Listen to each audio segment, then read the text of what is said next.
पण जेव्हा मोठा नेता म्हणतो माझं कुटुंबच माझी जबाबदारी, मग तो प्रॉब्लेम आहे आपल्यासाठी.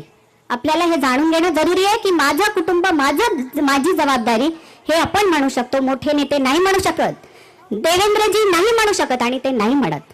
त्यांनी घरची जबाबदारी माझ्यावर सोडली आहे, मी घर पाहते आणि त्यांनी पूर्णपणे आपल्या स्त्रियांची, मुलांची, शेतकऱ्यांची जबाबदारी घेतली आहे. आमच्यावरती जेव्हा तुम्ही घराणेशाहीची टीका करतात, काही जण इथले उठवण बोल म्हणतायत की काही ना त्यांचं फक्त कुटुंबच सांभाळायचं असतं. हो, कुटुंब वत्सल मी आहेच, माझे सगळे कुटुंब वत्सल आणि हेच माझं कुटुंब आहे.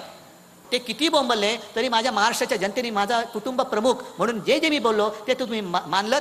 म्हणून तिकडे जसं योगी आणि त्यांच्या राज्यात घडलं तसं माझ्या महाराष्ट्रामध्ये घडलं नाही. हे तुमचं कर्तृत्व आहे, माझं कर्तृत्व नाही. आणि तेव्हा मी एक ती घोषणा दिली होती, माझे कुटुंब माझी जबाबदारी. अरे होय, हे सगळं कुटुंब माझं आहे आणि या कुटुंबाची जबाबदारी माझी आहे, हे पुढाकार घेऊन मी बोललो होतो.